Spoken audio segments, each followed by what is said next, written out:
రక్షణ చేస్తానన్నాడు. మళ్ళీ చుట్టారు. ఇంత మందర పర్వతం వీపు మీద తిరిగిపోతుంటే ఆది కూర్మానికి బాధ పెట్టదా అంటే ఆయనకి ఎప్పటి నుంచో కొద్దిగా వీపు దురదెడుతోంది, గోకేవాడి కోసం చూస్తున్నాడు. అందుకని మందర పర్వతం తిరిగితే ఆయన దురద తీరలేదు అన్నారు పోతన గారు. ఎంత గమ్మత్తుగా చెప్తారో చూడండి. ఆ మందర పర్వతాన్ని పెట్టి మళ్ళీ పావును చుట్టారు. మళ్ళీ వీళ్ళు తలకాయలే పట్టుకున్నారు. ఇది మూఢత్వం.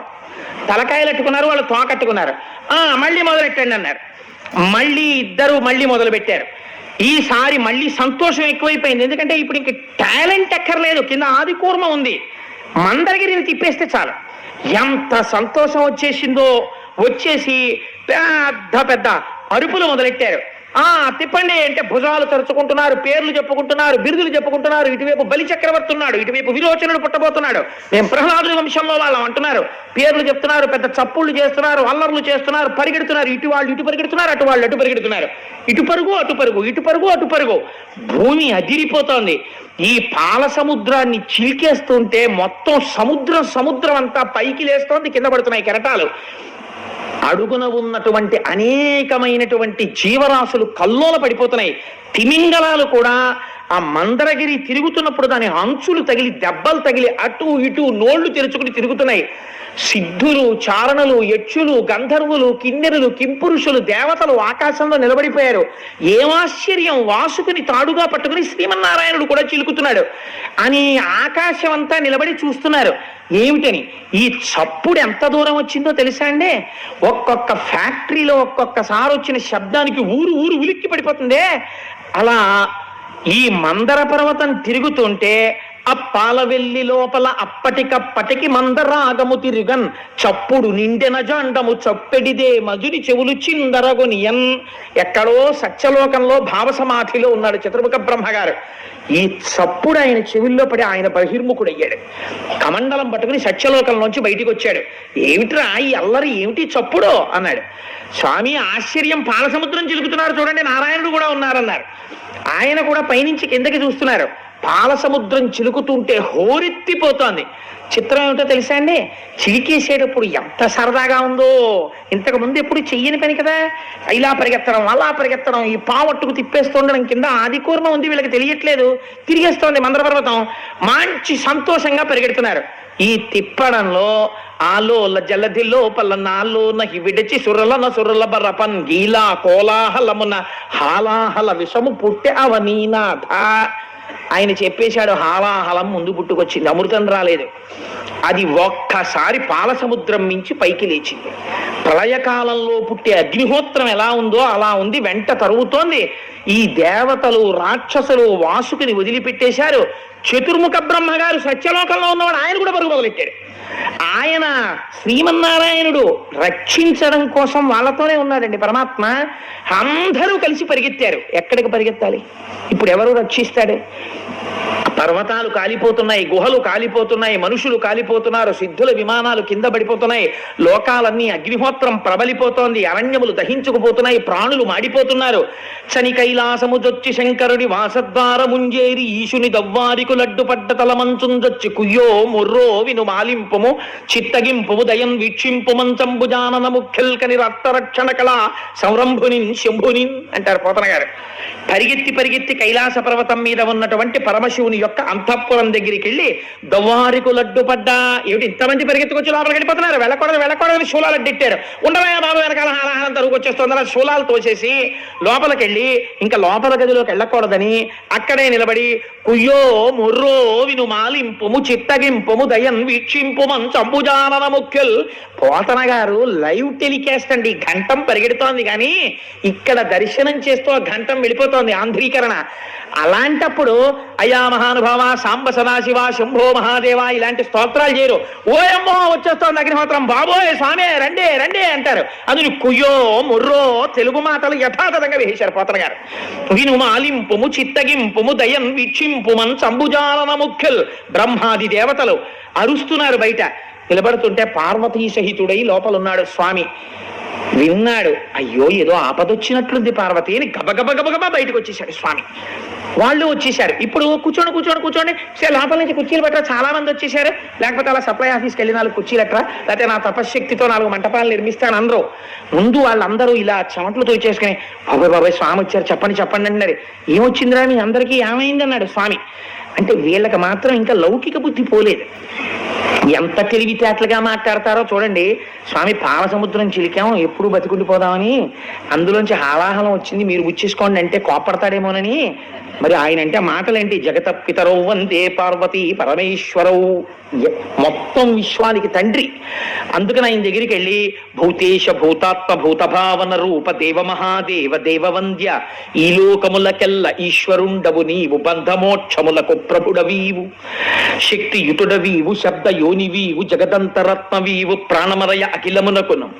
అందుకని స్వామి నువ్వు అటువంటి వాడివి. అగ్నిముఖంబు పరాపరాత్మకమాత్మ కాలంబుగతి రత్నగర్భపదము శ్వశనంబు నీ యూర్పు రసన జలేషుండు, దిశలు కర్ణంబులు దివము నాభి సూర్యుండు కన్నులు, శుక్లంబు సలిలంబు జఠరంబు జలతులు చెదలు శిరము, సర్వౌషధులు రోమచయము, శల్యంబు లద్రులు మానసం అమృతకరుండు, ఛందములు ధాతువులు ధర్మ సమితి హృదయము, ఆస్య పంచకముపనిషద ఆహ్వయంబు అయిన నీరూపు సదసత్వమై శివాఖ్యయై స్వయం జ్యోతియ్యొప్పు ఆజ్యమగుచు సమస్త బ్రహ్మాండములను ఈశ్వర స్వరూపంగా చెప్పేశారు. ఈశ్వర, ఈ విశ్వమంతా నిండి నిబిడీకృతమైనటువంటి వాడివి నువ్వే, నువ్వు తండ్రివి. మేము చెయ్యకూడనటువంటి పని ఒకటి చేశాం. భుజశక్తి, ఒంటికి తీట ఉంది కదా అని ఎవరిని ముందు ప్రార్థన చేసి మొదలు పెట్టాలో, ఇంట్లో ఏదైనా ఒక మంచి కార్యం చేస్తుంటే ఒక సంప్రదాయం ఉంటుంది. ముందు తన తల్లిదండ్రులకు నమస్కారం చేసి, అందుకే బట్టలు పెట్టి పీటల మీద కూర్చుంటారు. ఆ జగత పితరౌ వందే పార్వతీ పరమేశ్వరౌ, వాళ్ళకి నమస్కరించలేదు, నేర్పాలి పాఠం అనుకున్నాడు స్వామి వీళ్ళకి. అందుకని ఏమైంది, ఇప్పుడు వెళ్ళి చెప్తున్నారు భుజశక్తిని వెళ్ళి ఆ మందర పర్వతాన్ని పెట్టి చిలికితే అమృతం రాలేదు. హాలాహలంబు జనించే ఏరి కలంఘమై భవనంబు కోలాహలంబు చేసి చిచ్చు లాగమంగుని ప్రాణి సందోహమున్ బ్రతికింపవేదయ దొంగిలింపకనీశ్వర. స్వామి, హాలాహలం బుట్టి లోకాల్ని కాల్చేస్తోంది, అది నువ్వు ఏమనుకోకు, ఇలా అన్నామని నువ్వు ఉచ్చేసుకో స్వామి అన్నారు. అని పైగా ఓ మాట చెప్పారు, 3 లోకములకు 3 కాలములకు 3 మూర్తులకు మూలమగుచు, నువ్వే భూత భవిష్యత్ వర్తమాన కాలముల రూపంలో ఉంటావు, నువ్వే బ్రహ్మ విష్ణు మహేశ్వరుల రూపంలో ఉంటావు, నువ్వే సృష్టికర్త స్థితికర్త ప్రళయకర్త రూపంలో ఉంటావు. అందుకని 3ంటికి ఆధారమైనటువంటి మూల పురుషుడు కనుక ఈశ్వర నువ్వు పుచ్చేసుకో. లంపటము నివారింపను సంపద కృప చేయ జయము సంపాదింపన్ చంపెడి వారి వధింపను సొంపారగ నీక చెల్లు సోమార్థధర. ఈశ్వర, లంపటము నివారింపను, జ్ఞానం కలగాలంటే మనంత మనకి కలదు, శివానుగ్రహం ఉండాలి, ఉంటేనే లంపటం తొలగుతుంది. లంపటము నివారింపను సంపద కృప చేయ, జ్ఞానం ఇస్తాడు కాబట్టి ఐశ్వర్యం ఇవ్వడనుకుంటారు చాలా మంది. ఐశ్వర్యమునకు అసలైనటువంటి స్థానమేది? మీకు నేను ఒక పరమ యథార్థం చెప్పనండి. శివ పూజ. లక్ష్మీ కటాక్షం ఎక్కడి నుంచి వస్తుందంటే శివ పూజలోంచే వస్తుంది. మారేడు దళాన్ని శివలింగం మీద పడితే వెనకాల ఉన్నటువంటి ఈయన శివలింగానికి తగిలిందా, వెంటనే ఐశ్వర్యం వచ్చేస్తుంది. మారేడు దళం బోర్లా పడిందా, జ్ఞానం వస్తుంది. 2 కూడా ఫలితాలని ఇచ్చేస్తాయి. అందుకే శంకరుడి దగ్గరికి వెళ్ళి మారేడు దళంతో చేసేటప్పుడు కొన్ని నామాలు చెప్తారు. ఓం నిధనపతయే నమః, ఓం నిధనపతాంతికాయ నమః, ఓం ఊర్ధ్వాయ నమః, ఓం ఊర్ధ్వలింగాయ నమః, ఓం హిరణ్యాయ నమః, ఓం హిరణ్యలింగాయ నమః, ఓం దివ్యాయ నమః, ఓం దివ్యలింగాయ నమః అంటూ ఆ దళాలు వేస్తారు. త్రిదళం త్రిగుణాకారం త్రినేత్రం త్రియాయుధం త్రిజన్మ పాప సంహారం ఏకబిల్వం శివార్పణం అంటున్నాం.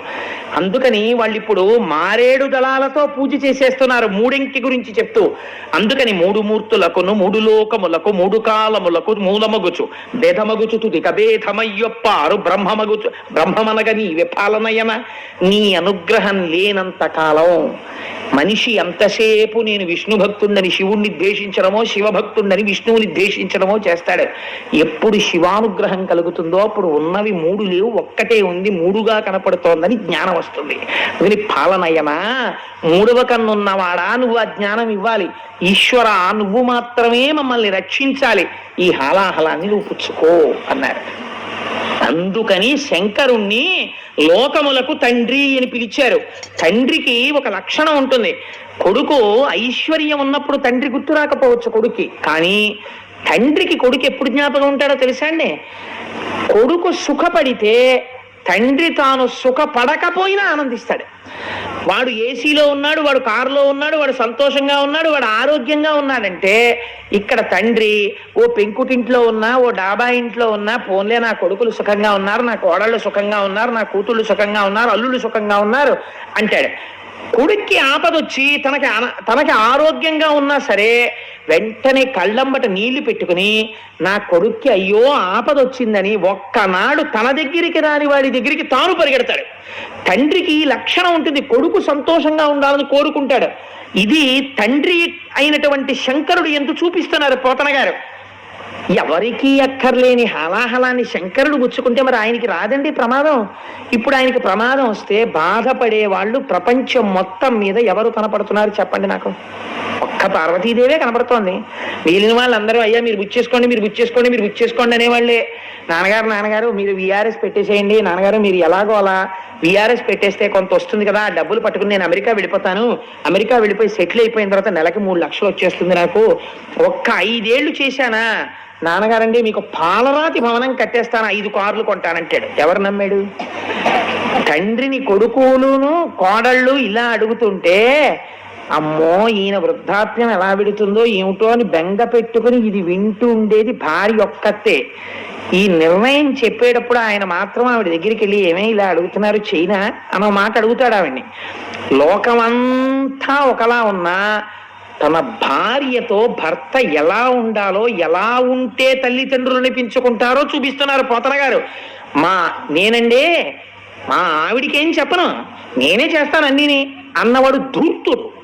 భార్యకి చెప్పాలి, అది గౌరవం. నీ జీవిత భాగస్వామి, నీ ఆత్మ, నీ ఊపిరి. తెలిసి తెలియని వాళ్ళు మగవాడు ఏదో గొప్పవాడు అయిపోయాడు, ఆడది తక్కువైపోయింది అంటారు, కానీ ధర్మశాస్త్రాలు ఎక్కడ అలా మాట్లాడలేదు. ఎక్కడ మాట్లాడినా భార్యకి పెద్దపీట వేసి మాట్లాడాయి. ఆయన ఎవరికి చెప్పాడో తెలుసా అండి? వీళ్ళందరూ వచ్చి ఆయన అడిగితే, సరే అబ్బాయి నేను ఆలోచిస్తాను, మరి అది కొంచెం వేడిగా ఉంటుందా, తాగితే ఏమైనా ప్రమాదం వస్తే మీరు ఏమైనా చేసి పెడతారా, అప్పుడు ఇంద్రుడికి అశ్వమేధ యాగం చేసినట్టు మళ్ళీ నాకు ఏమైనా చేస్తారా, మీతో పాటు అశ్విని దేవతలు వచ్చారా, గబుక్కుని ఇమీడియట్ సర్జన్ ఉన్నాడా, ఇవన్నీ ఆయన ఏం అడగలేదు. ఆయన ఎవరితో మాట్లాడో తెలుసండి? పార్వతీదేవి దగ్గరికి వెళ్ళాడు. పెడితే అమ్మవారు చిరునవ్వులు చిందిస్తూ తాంబూలం వేసుకుని కూర్చుంటుంది. ఇంట్లో ఉన్నటువంటి స్త్రీ గృహిణి మధ్యాహ్నం భర్త భోజనం అయిపోయిన తర్వాత తాంబూలం వేసుకు కూర్చుంటే ఆ ఇంటికి ఐశ్వర్యం, సంతానాభివృద్ధి, మహాపతివ్రత లక్షణం. అందుకే పూర్వం అమ్మవారికి తాంబూలం పెట్టి మధ్యాహ్నం అయిన తర్వాత ఆ తాంబూలం తీసుకుని ఆడవాళ్ళు తాంబూలం వేసుకుని తాంబూల చర్వణంతో ఉండేవారు. సరే ఇప్పుడు నేను ఆ తాంబూలం గురించి చెప్పమంటే మహా సంతోషం, అది వేరే విషయం. నేను ఇప్పుడు దాని జోలికి వెళ్ళను అనుకోండి, ఎందుకు వచ్చిన గొడవ, క్షీరసాగర మదనం చెప్పుకుంటే చాలు. అందుకని చెప్పి అమ్మవారు తాంబూలం వేసుకుని ఎంతో సంతోషంగా ఉంటే శంకరుడు ఆవిడ వంక చూసి అన్నాడు, కంటే జగముల దుఃఖము వింటే జల జనిత విషపు వేడిమి ప్రభువయ్యుంటకు ఆర్తుల ఆపద గెంటించుట దాన ఫలము దానం కీర్తి మృగాక్షి. ఈ ఘట్టం విన్నటువంటి వాళ్ళకి కొన్ని కోట్ల జన్మల వరకు 5వ తనం తరిగిపోకుండా కాపాడుతుంది. తెలుసా అండి? అంత గొప్ప ఘట్టం. ఎందుకంటే అమ్మవారి మంగళసూత్రం గురించి వస్తుంది ఇప్పుడు ఈ ఘట్టంలో. అందుచేతనే ఈ ఘట్టాన్ని తేలికగా దాటకుండా పద్యాలు చెప్పే ప్రయత్నం చేస్తున్నాను. కంటే జగముల దుఃఖము వింటే జల జనిత విషపు వేడిమి. చూసావా, నీళ్లలోంచి వేడి పుట్టింది పార్వతి. పిల్లలందరూ ఏడుస్తున్నారు పాపం. ప్రభువయ్యుంటకు ఆర్తల ఆపద గెంటించుట దాన ఫలము దానం కీర్తి మృగాక్షి. ప్రభు అన్నవాడు ఏం చెయ్యాలి? బిడ్డలకి కష్టం వస్తే ఆదుకోవాలి. తండ్రిని నేనుండి ప్రయోజనం ఏమిటి? పిల్లలకు ఆపద వచ్చినప్పుడు రక్షించకపోతే. అందుకని వాళ్ళని రక్షించాలనుకుంటున్నాను పార్వతి. అంటే ఏమిటి దాని ఉద్దేశం? హాలాహలం ముచ్చేసుకుంటానని. అలా అంటే ఆవిడ ఏమైనా వద్దంటుందేమోనని ఇలా నరుక్కొస్తున్నాడు పిల్లల వైపు పెట్టి. ఆవిడెవరు? ఆవిడ ఈ సమస్త బ్రహ్మాండములకు ఆ బ్రహ్మకీట జనని మాతృత్వం భర్తృత్వాన్ని కూడా తోచేస్తుంది ఒక్కొక్కసారి. పిల్లాడి యొక్క ఆర్తితో కూడినటువంటి ఏడుపు విందనుకోండి అమ్మ, వెంటనే గబగబా వెళ్ళిపోతుంది. అందుకే ఒక నానుడు ఉంటుంది, పెళ్ళైన కొత్తల్లో ఉన్న ప్రేమ పిల్లలు పుట్టాక లేదండి మా ఆవిడకంటుంటారు. పిల్లల మీదకి వెళ్ళిపోతుందంటే ఆ తల్లితనానికి ఉన్న గొప్పతనం అది. అందుకని అమ్మతనాన్ని ఆవిడలోంచి ఉద్భుతం చేస్తున్నాడు శంకరుడు, ఎటువంటి మహాత్యాగండి నా స్వామి. అందుకని అమ్మతో అంటాడు, నువ్వు జగజ్జననివి, పిల్లలు ఏడుస్తున్నారు, తండ్రిని నేను పుచ్చుకోవద్దు పార్వతి, అందుకని పుచ్చేసుకుందాం అనుకుంటున్నాను. పుట్టింటి వైపు నుంచి నరుక్కొచ్చాడు. హరిమది ఆనందించిన హరినాక్షి జగంబులెల్ల ఆనందించన్, హరియుడు జగములు మెచ్చక కరళము వారించుటొప్పు కమలదలాచి. మీ అన్నయ్య ఉన్నాడు కదా శ్రీ మహావిష్ణువు, నారాయణ నారాయణి. రేపు లక్ష్మీ కళ్యాణం ఇంద్రుగాని అందరూ వచ్చి ఆయన్ని దెప్పి పొడుస్తారు. నల్లగా ఉన్నాడు, పెద్ద పెళ్లి కొడుకు వచ్చాడు, బొల్లిగద్దనెక్కి వచ్చి ఇంత గొప్పవాడిని పెద్ద వనమాల వేసుకుంటానంటాడు. లక్ష్మీదేవిని చూసేటప్పటికి ఇలా బుర్ర వచ్చేసాడు, జీలకర్ర బెల్లం పెట్టమని అన్నారు. అప్పుడు ఆయన ఆదుకుని మాట్లాడింది ఎవరో తెలుసా అండి? రేపు ద్విపద చెప్తాను, మీరు తెల్లబోదురు కానీ వింటే నిజంగాను. ఆయన పోలికలతో ఉన్న నల్లటి పిల్ల ఎవరో తెలుసా అండి? పార్వతీదేవి, నారాయణి, మా అమ్మే, అందుకే నల్లగా ఉంటుంది పార్వతీదేవి. ఆవిడ వచ్చి నారాయణుణ్ణి ఎంత వెనకేసుకొచ్చిందో మీకేం తెలుసు. నలుపు గొప్పతనం ఎంతో, అసలు ఆ నలుపు గురించి మాట్లాడుతుంది. నల్లగా ఉన్న వాళ్ళందరికీ అభయమే. అలాంటివి చెప్పి ఏమిటో నలుపు అంటారు, మా నలుపులో ఎంత నాణ్యం ఉందో అని చెప్పుకోవచ్చు. అంత నలుపు గురించి చెప్పింది ఆవిడ ఆ రోజున. రేపు వస్తుంది పార్వతీ లక్ష్మీ కళ్యాణంలో చూద్దరు కానీ. అందుకని అటువంటి తల్లి కదా ఆ నారాయణుడు. నారాయణి స్త్రీ రూపంలో ఉంటే పార్వతీదేవి, పురుష రూపంలో ఉంటే శ్రీ మహావిష్ణువు. అందుకే ఇద్దరు అలంకార ప్రియులై ఉంటారు, ఇద్దరు ఈశ్వరుడి పక్కకే చేరిపోతారు, పరమశివుడి పక్కకి. అందుకని చిత్రం ఏమిటంటే ఈ పార్వతీదేవి వంక చూసి చెప్తున్నాడు, మీ అన్నయ్య స్థితికారుడు, లోకాలన్నింటినీ నిలబెట్టాలి, లోకాలకు ఇబ్బంది వచ్చింది, మీ అన్నయ్య కూడా వచ్చాడు, బావమరిది బతకగోరుతాడు, బావమరిది వచ్చినప్పుడు పెద్ద అతిథి, మరి నేను ఆయన్ని సంతోష పెట్టద్దు, ఇవాళ నేను ఆయనకు ఉపకారం చేయదు, మీ అన్నయ్య ఏమైనా అనుకోడు, నా వెళ్ళ అలా అవుతుందో అంటే, అందుకని నేను చేసేస్తాను. వాళ్ళది ఎంత పవిత్రమైన అనుబంధం అండి. ఈ శివకేశవుల మధ్య భేదాలు చెప్పే వాళ్ళకి నోళ్ళు ఎలా వస్తాయో నాకు అర్థం కాదు, ఏ పురాణంలో లేనిది. అందుకని హరిమది ఆనందించిన హరినాక్షి జగంబులెల్ల ఆనందించున్, హరియును జగములు మెచ్చక గరళము వారించు టొప్పు కమలదలాక్షి, భక్షింతు హాలాహలమును రక్షింతును ప్రాణికోట్లు మధుర. నేను తినేటప్పుడు ఎలా తింటానో తెలుసా? రక్షింతు ప్రాణికోట్లను భక్షింతును హాలాహలము మధుర పలరసము క్రియన్, వీక్షింపుము నేవు నేడు అని నేను ఇప్పుడు ఒక చిన్న ద్రాక్ష పండు తినేసినట్టు తినేస్తాను పార్వతి ఈ హాలాహలాన్ని. దానివల్ల నాకేమైనా ఇబ్బంది వస్తుంది అనుకుంటున్నాయేమో, ఏం భయం లేదు, నువ్వు అలా చూస్తుండు. ఎలా తింటానో తెలిసా? తినేటప్పుడు పండు నోట్లో పడేసుకుంటాను. రక్షింతు ప్రాణికోట్లను, ఈ ప్రాణికోట్లన్నింటినీ రక్షిస్తాను. ఇదొక దివ్యమైన లీల, నా లీల.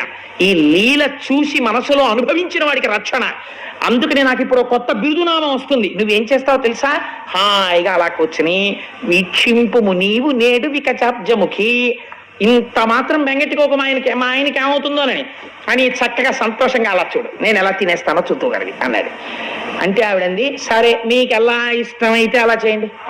భార్యలు సాధారణంగా ఓ మాట అంటుంటారు, వాళ్ళకి కొంచెం ఇష్టం లేని పనేమో అనుకున్న దాన్ని చేయడానికి ఈయన పెద్ద పునాది వేస్తాడు. వేసి ఈ శ్రీ అంటే నాకు నోటికి గబుక్కుని వచ్చేస్తుంది, ఏదో ఇలా చేస్తే మనకి చాలా మంచిది, చక్కగా ఏమిటి మనుష్యులమై పుట్టి చక్కగా మనం చేసిన తర్వాత ఓ పుణ్యకార్యం చెయ్యాలి కదా, ఏం పర్వాలేదు, అంతకైతే వచ్చే నెల జీతంలోనో ఎక్కడో మనం దాచుకుందాం ఓ 1000 రూపాయలు, ఈ నెలకి ఇలా ఖర్చు పెట్టేస్తే బాగుంటుందని నేను అనుకుంటున్నాను, మళ్ళీ కాలము దేశము అన్నీ కలిసి వస్తాయా అని ఇన్ని చెప్తే ఆవిడ ఏమంటుంది, ఓహో వీడికి అటువైపు ఉంది, అందుకని ఇంత ప్రణాళిక చెప్పాడు మనకు అనుకుని, మీకు ఎలా ఇష్టమైతే అలా చేయండి కదండి. అలాగే అంది పార్వతీదేవి, మీకు ఎలా ఇష్టమైతే అలా చేయండి అంటే. కళ్ళు తిరిగి కింద పడిపోయిన వాడు పరీక్షిత్, ఏమయ్యా లోకమంతా హలాహలం పుచ్చుకోమంది, ఎంత మంచం మీద ఉన్న మొగుడైనా పెళ్ళం ఏమంటుంది, నా పసుపు కుంకాలు నిలబడితే చాలంటుంది, కానీ ఆయనకో 4 మాత్రలు వేసి లాగే అవతల పారేద్దరు అంద కదా.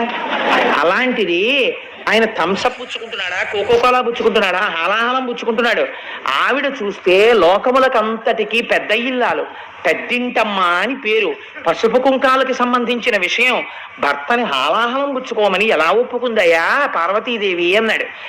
అంటే పోతన గారు, వ్యాస భగవానుడు వీళ్ళందరూ పరవశించి చెప్పుకున్న పద్యం. మీకు చెప్పాను కదా, పోతన గారు ఏదైనా గొప్పది చెప్పవలసి వస్తే చిన్న పద్యంలో చెప్తారు. పోతన గారు అన్నారు, పార్వతీదేవి శంకరుణ్ణి హాలాహలం పుచ్చేసుకో అని ఎందుకు అనగలిగిందో తెలుసా? మృంగెడివాడు విభుండని మృంగెడిది యుగరళమనియు మేలని ప్రజకున్ మింగమని సర్వమంగళ మంగళ సూత్రము నెంతమది నమ్మినదో. ఆవిడ శంకరుడు విషం తాగుతున్నాడని తెలుసు, విషం తాగితే ప్రమాదమని తెలుసు, తాగుతున్నవాడు తన భర్తని తెలుసు, అయినా తాగమంది. ఎందుకంతో తెలుసా? ఆవిడ సర్వమంగళ, ఆవిడ సర్వమంగళ అయి ఆవిడ మెడలో మంగళసూత్రం ఉండగా శంకరుడికి ఇబ్బంది ఎందుకు వస్తుందయా? తాగేయమంది. తన మెడలో ఉన్న మంగళసూత్రమును సర్వమంగళ అన్న దేవత ఉన్నది. అందుకే స్త్రీ నిద్రలేస్తే పక్కన ఉన్న భర్త పాదములకు నమస్కరించరు, లేవగానే ముంద తాళిబొట్టు తీసి నమస్కరిస్తారు. అలా నమస్కరించగలిగినటువంటి స్త్రీల వలన ఈ దేశానికి ప్రపంచవ్యాప్తంగా గౌరవం వచ్చింది. లేకపోతే ఎక్కడుందండి ఇటువంటి స్త్రీ జాతి వేరొక దేశంలో? ఇవాళ కలిసి ఉంటే కలిసి ఉండడం, పప్పు మాడిపోయిందంటే విడాకులు ఇచ్చి వెళ్ళిపోవడమే. కానీ ఎంత ధూర్తుడైనా లేవగానే ఇలా కళ్ళకద్దుకొని, అమ్మా సర్వమంగళ, నన్ను కొట్టిన గాడిద కొడుకు కూడా ఇలాగే బతికుండాలని కోరుతుంది ఆ స్త్రీ. ఇది స్త్రీ జాతి ఔన్నత్యం ఈ దేశంలో. దీని గురించి తక్కువ చేసి మాట్లాడడం ఎప్పుడూ చేయలేదు పురాణాల్లో. కాబట్టి మంగళసూత్రము నెంతమది నమ్మినదో, శంకరుడి జీవనమునకు హేతు పార్వతీదేవి మెడలో మంగళసూత్రం అని తీర్పిచ్చారు పోతన గారు. మా శంకరాచార్య స్వామి అయితే సౌందర్యలహరిలో ఇంకో అడుగు ముందుకేసి, సుధామప్యాస్వాద్య ప్రతిభయజరా మృత్యుహరిణీం విపద్యంతే విశ్వే విదిశతమఖముఖాద్యాది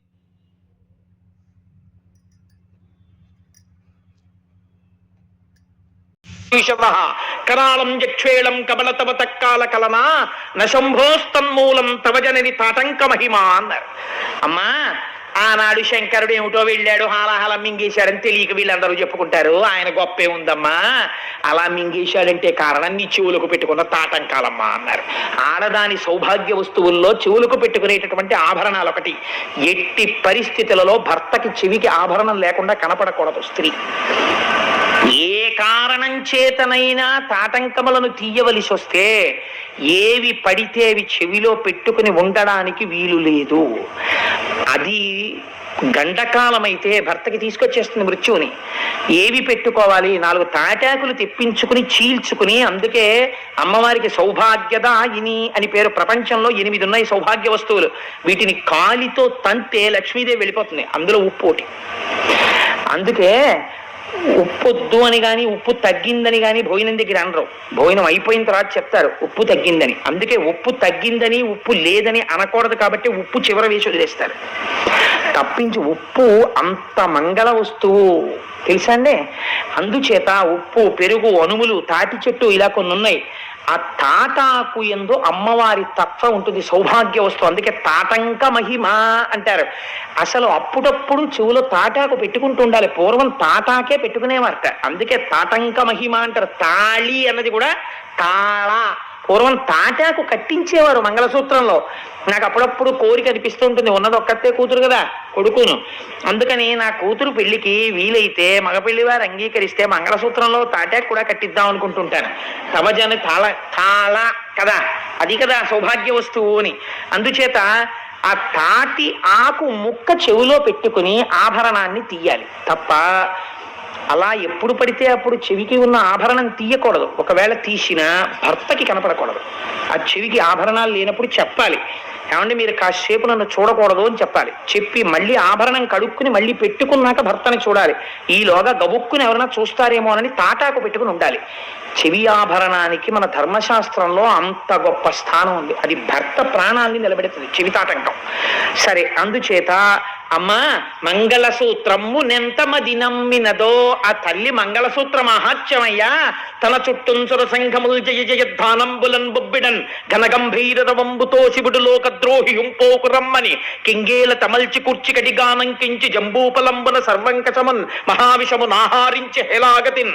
దేవతలందరూ జయ జయద్ధానాలు చేస్తుంటే శంభో శంకర హరహర మహాదేవ అని అరుస్తుంటే సింహాసనం దిగి ఎదురొచ్చే, ఎక్కడికి పోతావే హలహలమా రా అని ఆయన ఎదురెళ్ళి దాన్ని పట్టుకుని చేతిలో పట్టుకుని నలిపి ఉండ చేసి నేరేడు పండంత చేసి గభాల నోట్లో పడేసుకుని మింగేశాడు. మింగేస్తే మరి ఆయనకి ఏమైపోలేదా అని అనుమానం వస్తుందేమో అని వెంటనే పోతన గారు చెప్పారు, కదలంబారవు పాప పేరు వడలన్ ఘర్మంబు జాలంబు పుట్టదు నేత్రంబులు నెర్రబారవు నిజ చూటాచంద్రుడున్ కందడున్ వదలంభోజము వాడదా విషమును ఆహ్వానించుచో డాయుచో పదిలంబై కడిచేయుచో దిగుచుతో భక్షించుచో మింగుచోన్. ఎదురెళ్ళినప్పుడు కాని, పట్టుకున్నప్పుడు కాని, ముద్ద చేసినప్పుడు కాని, నోట్లో పెట్టుకున్నప్పుడు కాని, మింగినప్పుడు కాని వేడి చేసి ఓ పొక్కు పుట్టలేదు ఆయన ఒంటి మీద. ఇంత చల్లటి చంద్రుడు కందిపోలేదు. పిల్లపాములు ఆయన ఉంగరాల కింద పెట్టుకుంటాడు, చుట్టుకుంటాడు. ఓ పిల్లపాము వేడిగా ఉందని పక్కకి జారిపోలేదు. అలా నవ్వుతూ కూర్చున్నాయి.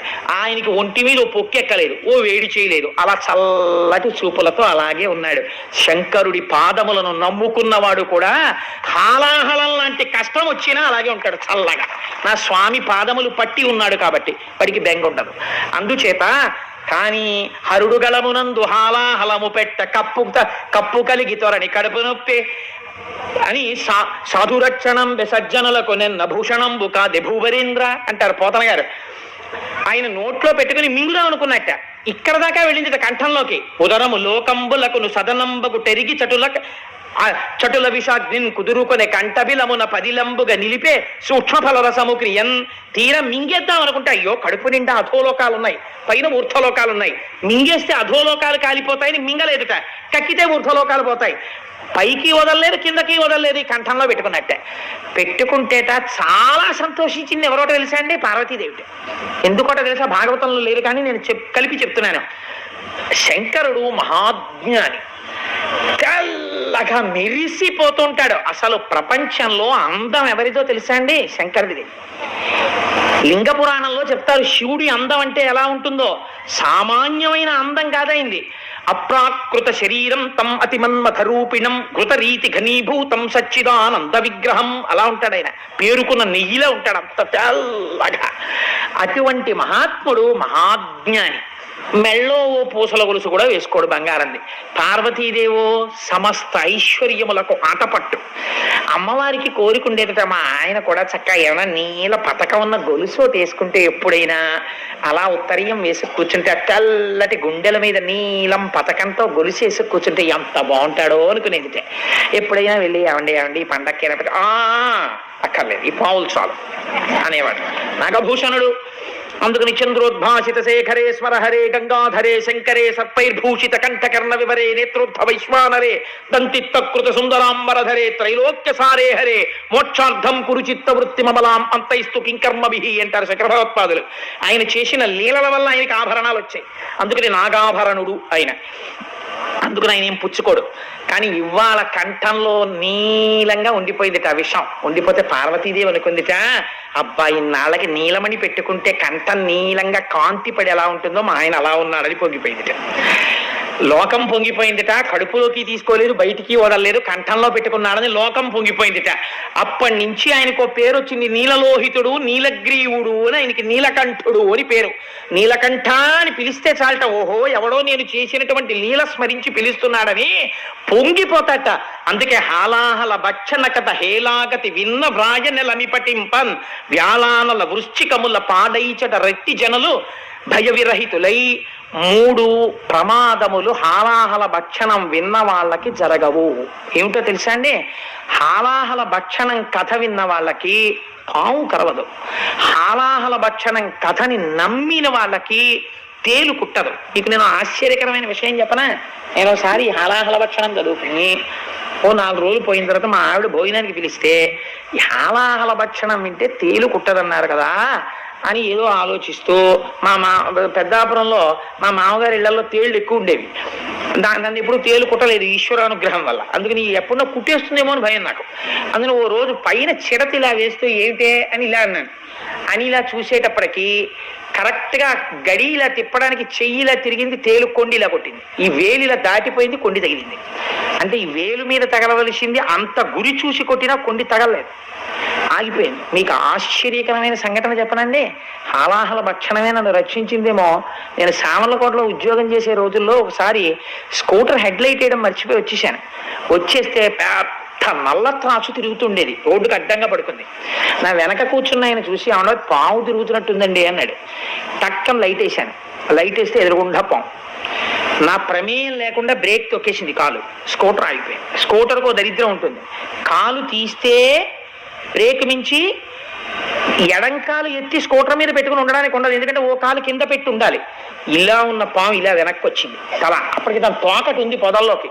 ఇలా పడగెత్తింది హెడ్ లైట్ కాంతిలో. నిజంగా నాకు ఇప్పటికీ మనస్సులో ఉంటుంది ఆ పడగ. మెరిసిపోతూ నాలుకలు రెండు ఇలా బయటికి వస్తూ ఎర్రగా ఇలా ఇలా ఇలా ఇలా తిప్పింది తల. అక్కడే ఉంది నా పాదం, ఎడం పాదం కింద. అది ఆ రోజు కొట్టాలనుకుంటే ఒక్క క్షణం బండి టక్ టక్ టక్ టక్ టక్ టక్ టక్ టక్లాడుతూ చిమ్మ చీకట్లో అలా నిలబడి ఉన్నాను. వెనకాల ఆయన గుండెలు ఆగిపోయి రెండు కాళ్ళు పైకెత్తేసుకుని ఆయన కూర్చున్నాడు. అది ఇలా ఇలా చూసి ఏమనుకుందో, వీడిని నేను చంపకూడదు అనుకుందో ఏమో, తలొంచుకుని మళ్ళీ ఇటు తిరిగి పొదలోకి వెళ్ళిపోయింది. అది వెళ్ళిపోవడానికి 1/2 నిమిషం టైం పట్టిందని అంత శరీరం. ఆనాడు పాము కరవకుండా నన్ను రక్షించిన వాడు నా స్వామి తప్ప ఎవరు రక్షించగలరు? ఈశ్వరుడు రక్షించాడు. ఆ పూనికతో ఆ భక్తితో చెప్పుకున్నాను తప్ప ఎప్పుడైనా పురాణం చెప్పుకుంటే నేను ఇతర కోరికలతో చెప్పుకోలేదు. అట్లాంటి సంఘటనలే నాకు భగవంతుడి పట్ల కృతజ్ఞతనిపించాయి. కాబట్టి వ్యాళానల వృశ్చికముల పాడైచర రెట్టి జనులు భయ విరహితులై అగ్నిహోత్రంలో కాలిపోయే ప్రమాదాలు రావు. అందుకే ఎప్పుడైనా ప్రమాదాలు ముంచుకొస్తే ఒక మాట చెప్తారు, పోనీ కనీసం చదవడం రాకపోతే ఇలాంటివి హాలాహల భక్షణ కథ. అందుకే ఇలాంటి వాటిని ఏం చేస్తారో తెలుసా అండి, బాగా దీర్ఘంగా చెప్పరు. ఇది ఓ కాగితం పట్టుకుని నీకేమీ రాకపోయినా ఇక్కడ ఉన్నది ఇక్కడ రాసిస్తే చాలు. అగ్నిహోత్రం వలన ప్రమాదం వస్తోందని జాతకంలో ఉంటే ఇది రాస్తే ఏ వేలో కొద్దిగా కాలు వదిలేస్తుంది. అంతంత శక్తులు ఇటువంటి లీలల యందు ఉన్నాయి. అది క్షీరసాగర మథనంలో ఆవిష్కరించి వ్యాస భగవానుడు ఫలశ్రుతి చెప్పారు. ఆనాడు స్వామి హాలాహలాన్ని పుచ్చేసుకున్నారు. దేవతలందరూ సంతోషించారు. మళ్ళీ బయలుదేరారు. ఆనందంతో మళ్ళీ పాల సముద్రం దగ్గరికి వెళ్ళిపోయారు. అమ్మయ్యా, మొత్తానికి హాలాహల భక్షణం అయిపోయింది. ఈ పుణ్యమాని పార్వతీ పరమేశ్వరులు ఇద్దరిని చూసేశాం. చిత్రం ఏమిటో తెలుసా అండి, అగ్రపూజ అని ముందు పెద్దవాడికి నమస్కారం చేసి అప్పుడు మొదలు పెడతారు ఏ పూజ అయినా. తప్ప మామూలుగా మొదలు పెట్టకూడదు. ఒక పెద్ద ఆయన్ని ఎవరినో పిలిచి ఆయనకు నమస్కారం పెట్టి మొదలెడతారు. మొదలెడితే ఏమవుతుందో తెలుసా అండి, విఘ్నం రాదు. ఆయన ఒక ఆశీర్వచనం చేస్తాడు. ఆ ఆశీర్వచన బలం కాపాడేస్తుంది. కాబట్టి అందుకే పెళ్లిలో అంతమంది పెద్దలకి నమస్కారం పెట్టిస్తారు. అది జీవన యాత్ర. అన్నాళ్ళు కలిసి ఉండాలి. పెద్దలకి నమస్కారాలు పెట్టి అక్షతలు వేయిస్తారు. కానీ ఇవాళ మన దౌర్భాగ్యం ఏమైపోయిందంటే వాడు బూట్లు వేసుకుని నమస్కారం పెడతాడు. యువతల వాడు ఆశీర్వచనం ఎలా చేస్తాడు? కాబట్టి ఏదో పాపం పోన్లే, వీడి అజ్ఞానము క్షమించబడుగాక అనో అక్షత ఇయ్యాలి తప్ప ఆశీర్వచనం చేయడం ఎలా కుదురుతుంది? చెప్పులు వేసుకుని నమస్కారం పెట్టేవాడికి ఆశీర్వచనం ఏమిటి? బూట్లు వేసుకుని నమస్కారం పెట్టేవాడికి. అందుకని వాడికి ఆశీర్వచనం చేయడం కుదరదు. వాడు అహంకారంతో ఉన్నాడు. నువ్వు మహాత్యాగి అయితే ఏమో, అయితే కనీస మర్యాద ఏది? కనీస సంస్కారం ఏది? మర్యాద నేర్చుకోవాలి, ప్రయత్నపూర్వకంగా సంస్కారం నేర్చుకోవాలి. ఇది నిన్ను కాపాడేది. కాబట్టి వీళ్ళు మళ్ళీ శ్రీమన్నారాయణుడు చెప్పాడు కదా, మనందరికీ కూడా ముందు హాలాహలం వస్తుంది, బెంగ పెట్టుకోవద్దు, మనం మళ్ళీ వెళ్ళి క్షీరసాగరాన్ని మధించాలన్నాడు.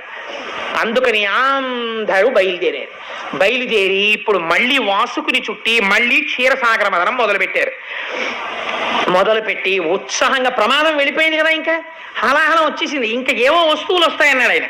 ఓ మాట చెప్పాడు, హాలాహలం వచ్చినప్పుడు భయపడకండి, మళ్ళీ చెప్పండి, కానీ మంచి మంచి వస్తువులు వస్తాయి రే, కానీ వాటి మీద దృష్టి పెట్టుకోకండి అన్నాడు. అది ఏమిటో చూడాలనుంది, ఇవేమిటో చాలా మంచివి మన దృష్టి లాగేస్తాయన్నాడు. కానీ అడగద్దన్నాడు.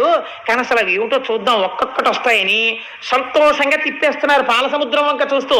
హాలాహలం రావడం చూశారు కదా, కాబట్టి ఇప్పుడు కూడా అలాగే వస్తుంది అక్కడి నుంచి అని తిప్పుతున్నారు. తిప్పుతుంటే ఆ ఆనంద సమయంలో అగ్నిహోత్రియనుచు ఆసుర భిని దేవమునులు పుచ్చికొని రిముని రింగి విభుద సంఘములకు వెర్రవుతో ఆధ్వర హవులు పెట్టు కొరకు అవధినాథ. మొట్టమొదట అందులోంచి సురభి కామధేనువు పైకొచ్చింది. ఆ పైకి వచ్చేటప్పుడు మొట్టమొదట వీపు, కొమ్ములు, తల, పృష్ఠభాగం, ఆ అందమైనటువంటి శరీరం, దాని 4 పాదములు, తోక, ఆ కన్నులు, ఆ ముట్టె, ఆ తల కనపడేటట్టుగా కామధేను వచ్చి నిలబడింది. అది కామధేనువు, కోరికున్న కోరికలు తీరుస్తుంది. అందరూ నిలబడి నమస్కారం చేశారు ఆ కామధేనువుకి. ఇది విన్నంత మాత్రం చేత శక్తివంతం. ఆ కామధేనువుకి నమస్కరిస్తే దేవములు అన్నారు మహర్షులు, వీళ్ళకి లౌకికమైన కోరికలు ఉండవు. ఇంకా దాన్ని తీసుకొచ్చి పెరట్లో పెట్టేస్తున్నానో ఓ కప్పు కాఫీ ఇచ్చే, ఓ కప్పు టీ ఇచ్చే అంటూ ఉండరు. ఈ పాలతో మేము హవిస్సులు అర్పిస్తాం అన్నారు. ఎందుకు ఇస్తారు హవిస్సులు? లోక కళ్యాణార్థం. వాళ్ళు దేవములు, వాళ్ళకి కోరికలు ఉండవు, వాళ్ళు చెయ్యాలి. అందుకే బ్రాహ్మణుడికి గోదానం చేశారు అంటారు. ఎందుకో తెలుసా అండి? ఆయన ఏం చేస్తాడు? తోడెట్టుకు పెరుగు తినడం. ఆయన ఓ పట్టుకెళ్ళి శివలింగానికి అభిషేకం చేస్తాడు. చేస్తే ఏమవుతుంది? లింగం చల్లబడుతుంది. శివలింగం చల్లబడితే లోకం అంతా చల్లగా ఉంటుంది. అందుకే ఆవు పాలు పట్టుకెళ్ళి అయ్యగారికి ఇవ్వండిరా కాశిని అంటుంటారు పెద్దలు. కారణం ఏమిటి? దానివల్ల లోకమునకంతటికీ మేలు చేయించినటువంటి పుణ్యంలో 6వ వంతు తన ఖాతాలో పడిపోతుంది.